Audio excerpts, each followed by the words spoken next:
what we can expect today in this speech? Yeah, well, this is a speech that Putin ordinarily should have delivered before the end of last year, so it's an annual speech, and it was put off with the Kremlin saying at the time that, that the schedule was packed, but there was, speculation, of course, when this was put off from when it would usually have taken place about, the simple fact that, the Russian invasion is not going so well. Putin is certainly not in a place now that he might have hoped to be in when he started the war a year ago.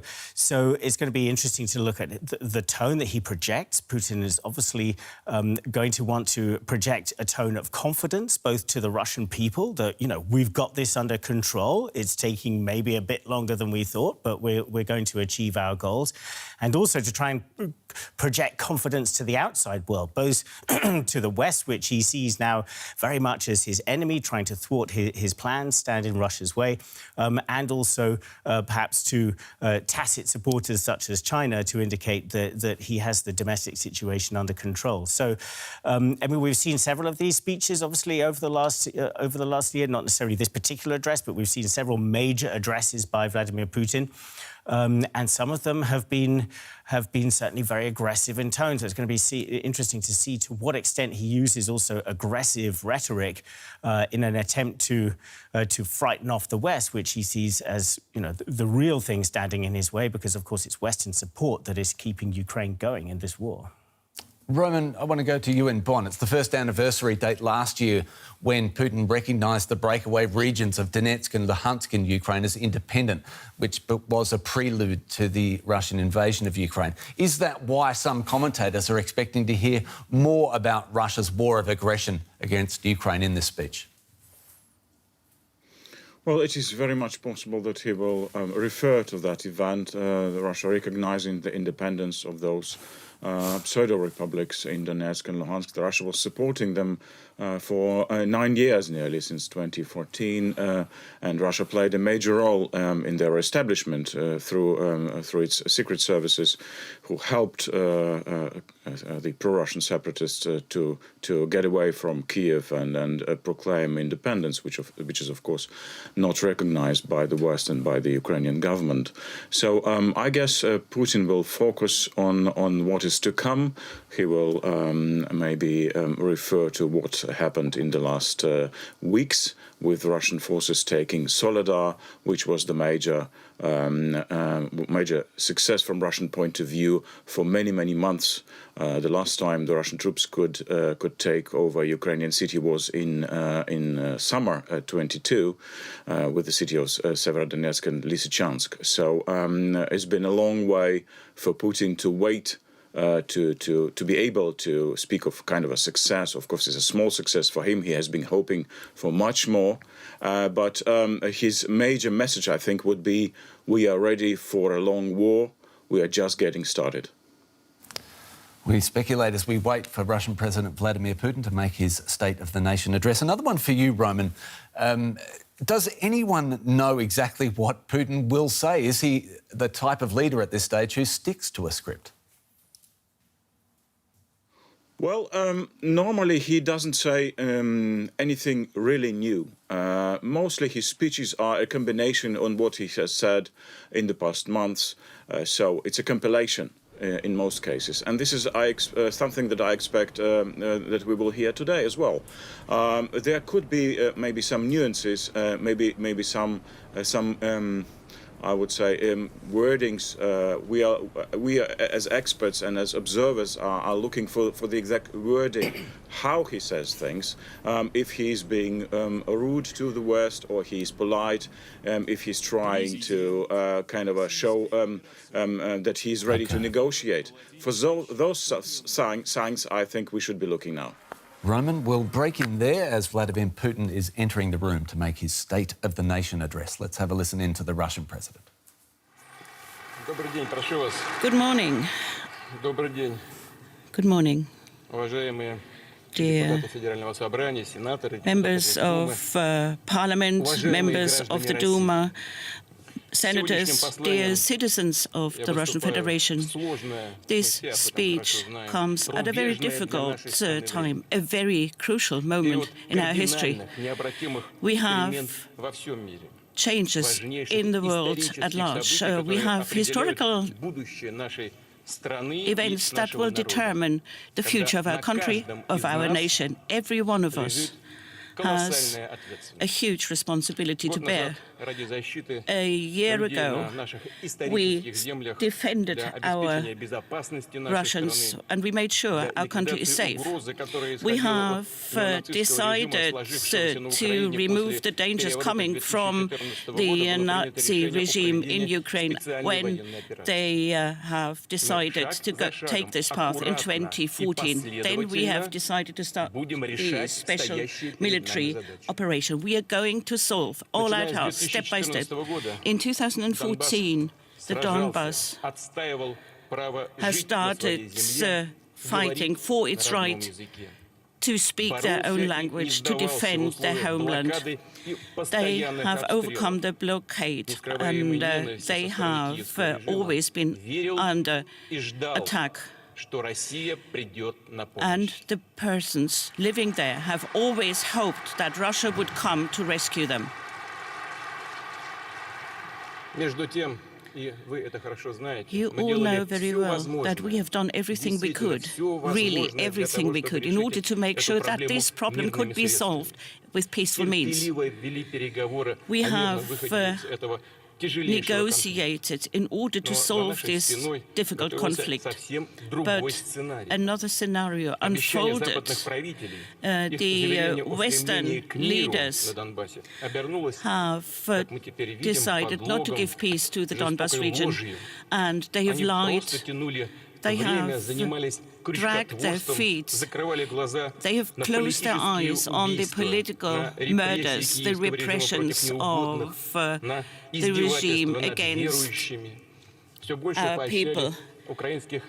And the Ukrainian neo-Nazis have committed terror attacks in the Donbas. And battalions were set up. Armament was supplied. And I can say that before the special military operation was started, we have started to negotiate, and we have seen more and more military equipment being delivered there. And we have also seen that the Nazi regime wants to get nuclear weapons. The United States and the West have set up their military bases around us, all around us, and they have developed a theater for future military action, and they have used the Ukraine to prepare for a large war. They are publicly admitting to that. They are proud of their Minsk agreement, the Normandy format, their diplomatic bluff. That was a time when the Donbas was attacked, there was bloodshed, and the Russians wanted to have a peaceful solution, but everybody played against us, and they have used lies. It was an awful method of deceit, and those people have done the same in the West, in Yugoslavia, in Libya, in Syria. It is a shame that is on them. They are not genuine. They are not behaving in an orderly manner. They have got used to the fact that they can do everything they can. They can look down on the whole world.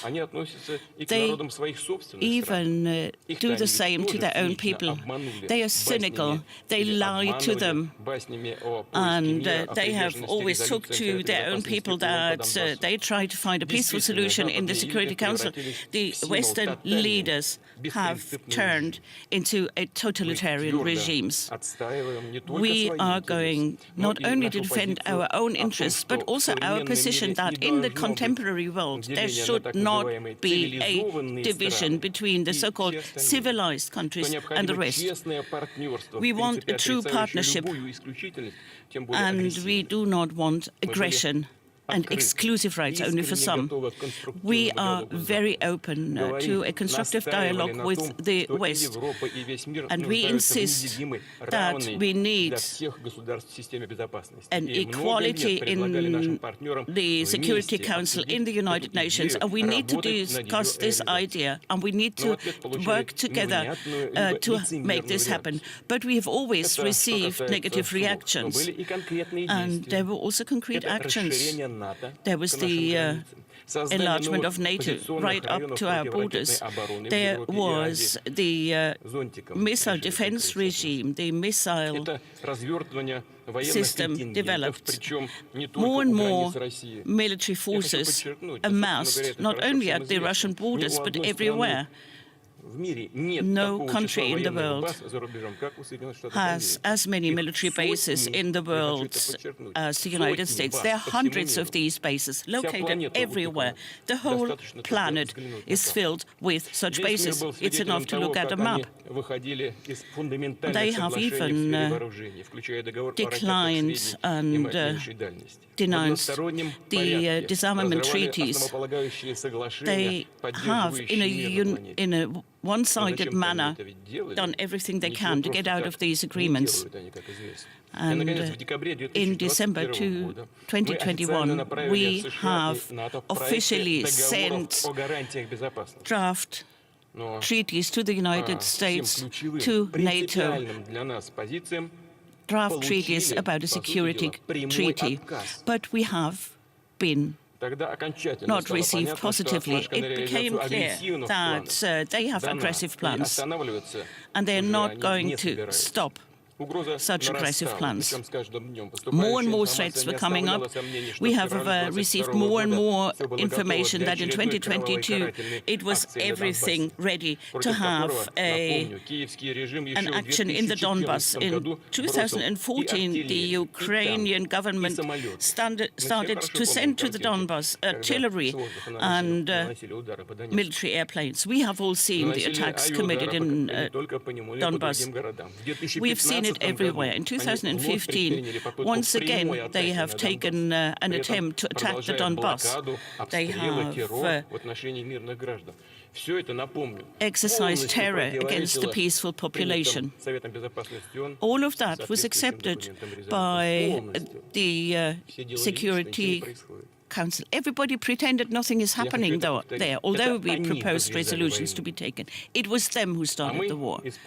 We have used our force in order to stop them.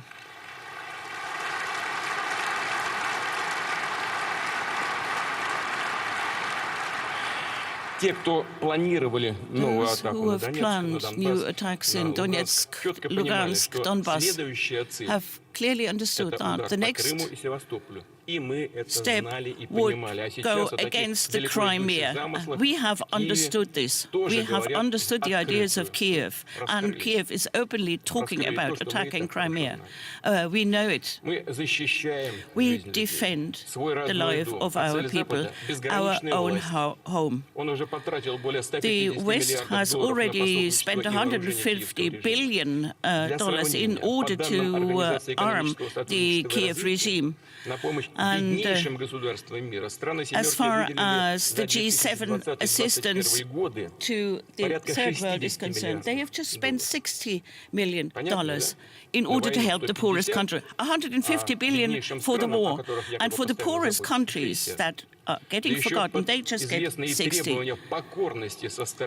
So what does that mean? Should those countries receiving development assistance be genuine and loyal? Where is the money going? But the flow of money for the war is not ending.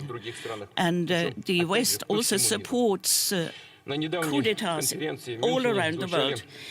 During the Munich Security Conference, they have always accused Russia. They have said Russia acts so that everyone forgets. Ukraine. We have now seen that whole regions are in chaos as a result of the wars. And those figures were not invented by us. These are the American countries. The United States have... We've been listening and watching to Vladimir Putin's State of the Nation address in Moscow. Richard Walker is here with me in the studio, and Roman Goncharenko in Bonn, both following Putin's speech for us. I want to start with you, Richard. What do you make of it so far? Yeah, so we've been listening, I think, around 10 minutes, and I would say, but we'll see if Roman has a different idea. But so far, I haven't heard anything really new from Vladimir Putin. A lot of arguments that we've heard come from him before, essentially framing what Russia is doing in Ukraine as defensive. That it was not us who attacked Ukraine, that the West was planning and together with Ukraine attacks on this Donbass region, this region that he has now claimed spuriously to annex, and that essentially Russia was forced to take action. Otherwise, it would have faced a very serious security threats. But these are things that we've heard before. In terms of the tone, he's been accusing the West of cynicism, of lies, of essentially seeing the United States as the great puppet master of a huge effort against Russia, and also, you know, accusing the Americans of sort of dividing the world as they see it into a sort of a civilized world and everybody else. That is something that is pretty much in tune with what you hear from the Chinese. But yeah, curious to hear what Roman, if he heard, as somebody who studies Putin so closely, anything new to his ears. Yeah, with that in mind, Roman, the phrase that came to my mind is Russia versus the world and a familiar set of grievances. What are you hearing?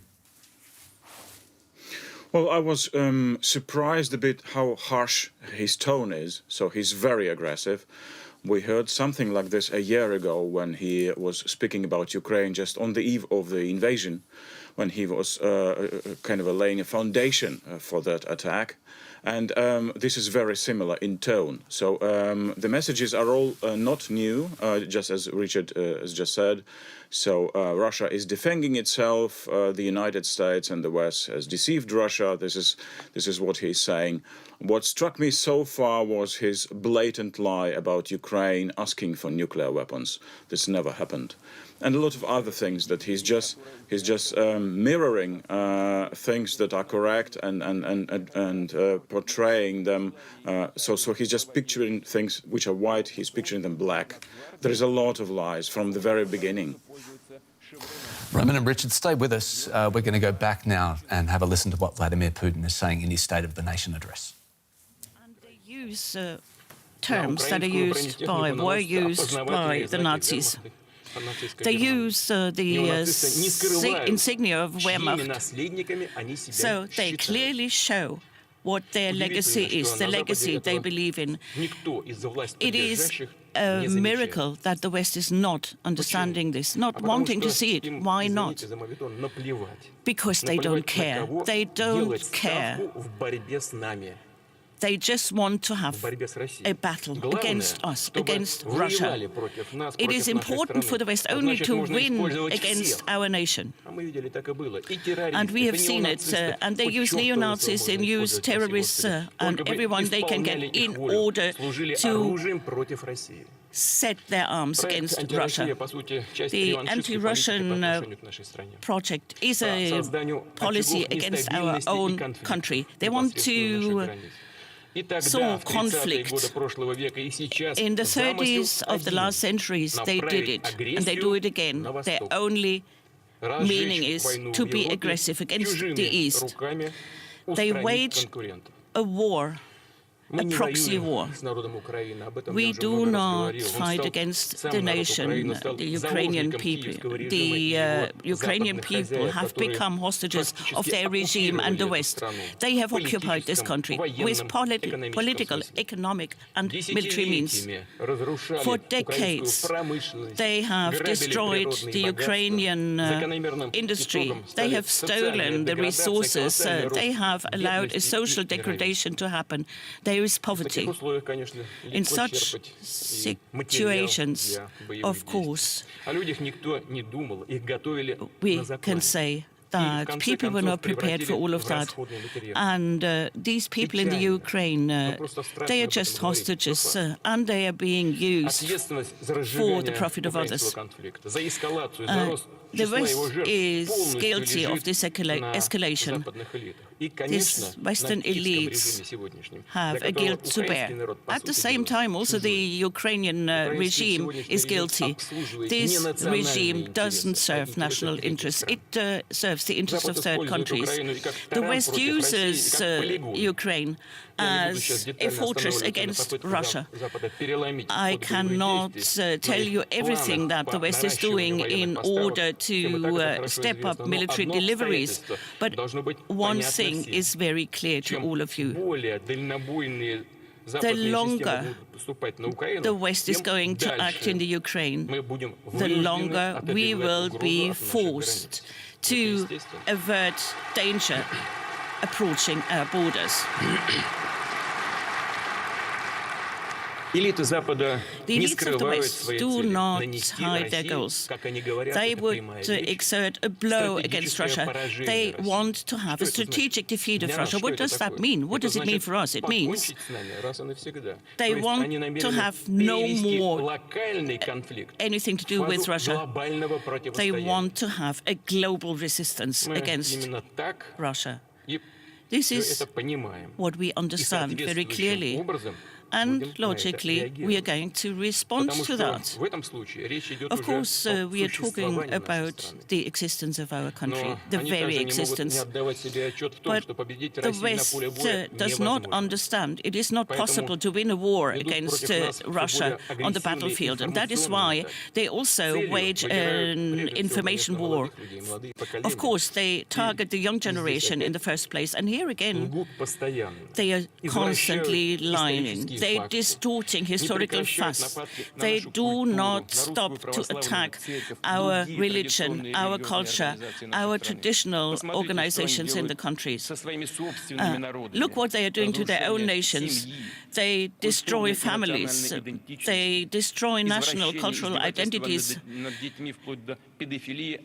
They educate children to become pedophilics. It's a norm of their life.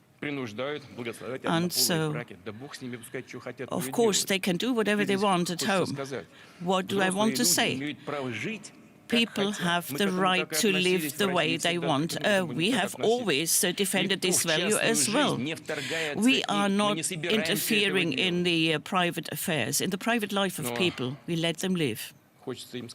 But we also have to say to the West,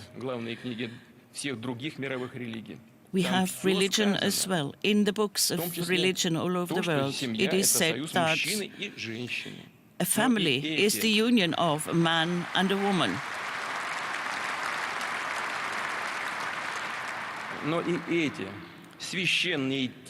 And those holy texts are being called into question. The Anglican Church, for instance, plans to look at the idea of a gender-neutral God.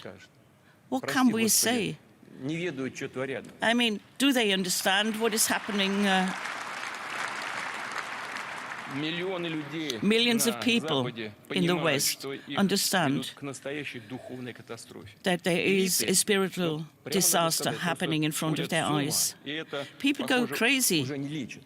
But that is their problem. We are just committed to defending our children against degradation.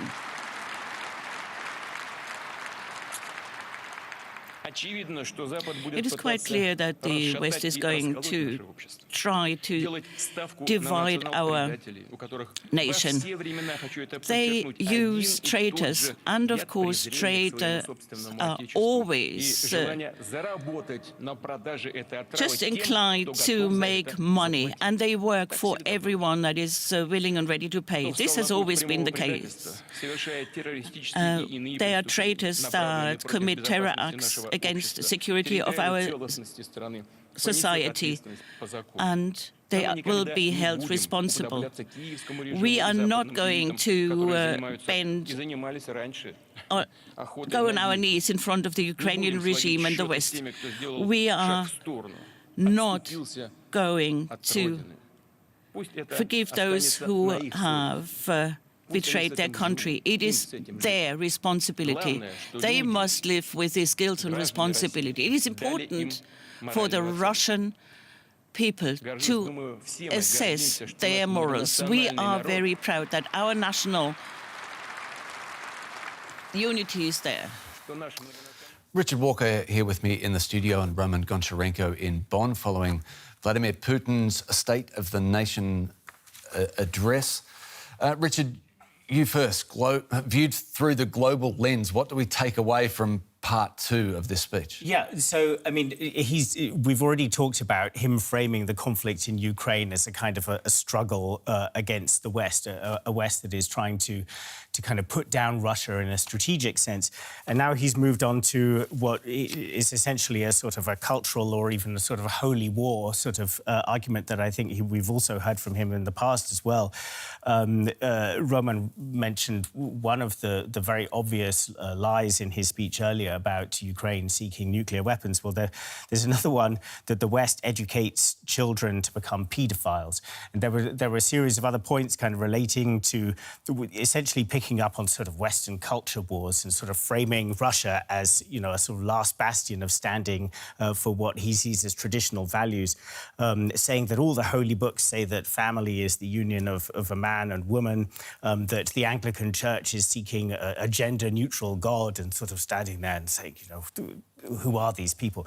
You know, so I think this is, you know, part of his message is trying to, you know, rally his people behind him, that the West is not trying to, as he said, you know, inflict a strategic defeat on Russia, but also a kind of a moral and a cultural defeat. So this is basically, I mean, this is wartime propaganda, of course. He's trying to rally his people behind him. He's trying to dehumanize what he sees as the enemy. To broaden this war that he started into a struggle for existence in every sense of the word. Roman Goncharenko, I want to bring you in now. I thought it was interesting the length of the war was mentioned and that Russia would be forced to stay in this special operation by the West. Your thoughts? Well, he made it very clear at the very beginning of his speech that the war will continue. He said, we are working step by step, those were his words, to achieve our goals. And he specified those goals a year ago as using words like Nazification and demilitarization of Ukraine. He's not using those words now, and that's interesting. But basically, he says in maybe every second or third sentence the word Nazi again. So he's portraying Ukraine again as a kind of a Nazi state, comparing it to Nazi Germany and the Second World War and the Soviet Union, which won that war. So he's using propaganda very much in his speech. It is very, very aggressive, as I've just said. And he's also portraying this war as a conflict not with the Ukrainian people, but with the West. He's referring to the government in Kiev as a puppet government, and he's saying that actually Russia wants to liberate them, the Ukrainians. Interesting that he said that when the West is considering to supply Ukraine with longer-range weapons, then Russia will have to push even further. This is something we've heard before by Russian Foreign Minister Sergei Lavrov. So this is also the message. We will continue and we will push further and further. We will not stop. Richard already mentioned it, that President Putin said that pedophilia is somehow normal in the West. These are very harsh words. So he hinted at things like this in his speeches before, but this time he chose especially aggressive wording. OK, we can see a standing ovation in Moscow for what the president has said so far. Richard, unmistakably this speech is set against what Biden had to say yesterday, pledging to keep supporting Ukraine for as long as it takes. How do you think the rest of the world would interpret his level of commitment from what we've heard today? Well, I think essentially Vladimir Putin has put himself into a situation where he has virtually no choice but to carry on. And he's also signalled that by some of his specific actions, not just his words. And this goes back to last year. There was this point at which he, signed, from his point of view, the official annexation of these regions in Ukraine, which had, declared independence plus 2 further regions. So he annexed these regions. And according to the Russian constitution, he is not able to relinquish Russian territory. There was a constitutional change a couple of years ago, so he basically boxed himself in deliberately, legally, by making that measure. And this, I think, was a signal to the West, like, we're not going to talk about these areas. This is my kind of bottom line. This is my red line. And I think this is what is reflected in his speech here, that there is only one direction, and that direction is forwards, and that he will keep going for as long as it takes. So I think, that's why, you have completely diametrically opposing war aims from Russia and from Ukraine. Ukraine is not going to accept giving up this territory. Russia says it's not going to accept giving up those supposedly annexed lands.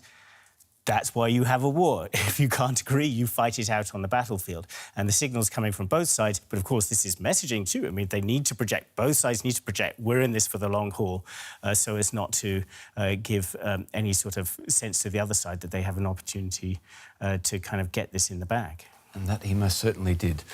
Richard Walker, international editor, thanks so much for joining me here in the studio. Roman Goncharenko in Bonn, likewise, thank you so much for talking us through Vladimir Putin's State of the Nation address. OK, let's take a look now at some of the other stories making headlines around the world this hour. And Brazil's President Lula da Silva has visited areas in the southeast of the country hit by flooding and landslides. At least 40 people have died and hundreds of homes have been destroyed. Persistent heavy rains are hampering rescue efforts. The severe weather